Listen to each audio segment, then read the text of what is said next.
जति जति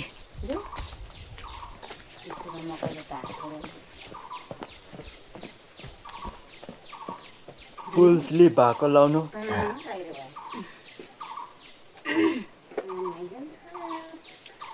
लु अब म र मम्मी चाहिँ काम गर्नु गएको